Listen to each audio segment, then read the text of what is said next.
கிறிஸ்துவுக்குள் பிரியமான சகோதர சகோதரிகளே, இயேசு கிறிஸ்துவின் இனிதான நாமத்தில் உங்கள் அனைவருக்கும் என் அன்பின் வாழ்த்துக்கள்.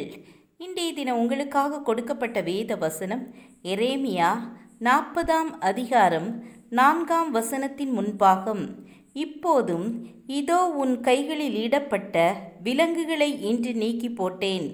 என்னோடே கூட பாபிலோனுக்கு வர உனக்கு நன்மையாய் தோன்றினால் வா, நான் உன்னை பத்திரமாய் பார்த்து கொள்வேன். சில ஆண்டுகளுக்கு முன்பு தாமிரபரணி ஆற்றில் வெள்ளம் வரப்போகிறது. எனவே ஆற்றுக்கு அருகே வசிக்கிறவர்கள் மேடான இடத்திற்கு செல்லுங்கள் என்று காவல்துறையினர் தங்கள் வாகனத்தில் ஒலிபெருக்கின் மூலம் எச்சரிப்பு கொடுத்தனர்.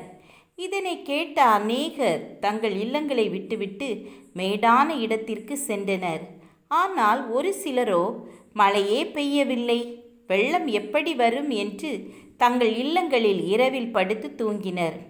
ஆனால் அன்று பாபநாச மலையின் மேல் பெய்த பலத்த மழையினால் வெள்ளம் வந்தது. வீட்டில் படுத்து உறங்கியவர்கள் ஒரு சிலர் மாண்டு போனார்கள்.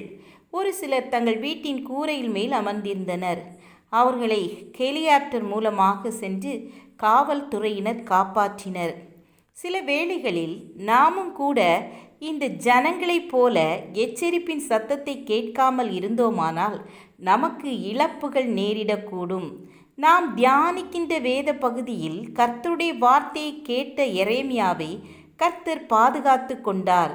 இஸ்ரவேல் ஜனங்கள் கர்த்தருடைய வார்த்தையை நம்பவில்லை. எனவே அவர்கள் சிறைப்பட்டு போனார்கள். எரேமியாவோ கர்த்தரை நம்பினார்.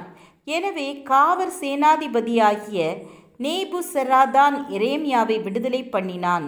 காவல் சேனாதிபதி எரேமியாவை பார்த்து, நீ என்னுடன் பாபிலோனுக்கு வா, நான் உன்னை பத்திரமாய் பார்த்து கொள்வேன்.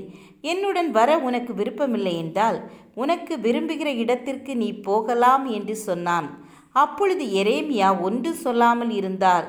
இதை பார்த்த காவல் சேனாதிபதி எரேமியாவை பார்த்து, யூதா பட்டணங்கள் மேல் அதிகாரியாக இருக்கின்ற சாப்பானின் குமாரனாகிய அகிக்காமின் மகனான கெதலியாவினிடத்திற்கு நீ போய் அவனோடு அங்கே தங்கியிரு என்று சொன்னான்.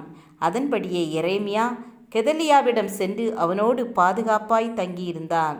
ஆம், எனக்கு அன்பானவர்களே, இன்று நாமும் கர்த்தருடைய வார்த்தை கேட்டு அதன்படி செய்தோம் என்றால் நம்மையும் கர்த்தர் இன்று பாதுகாத்து கொள்வார்.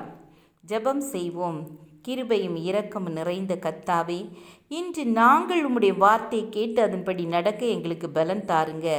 எங்களையும் எங்கள் குடும்பத்தையும் பாதுகாத்தருளுங்க. இயேசுவின் நாமத்தில் பிதாவே, ஆமேன் ஆமேன். God bless you.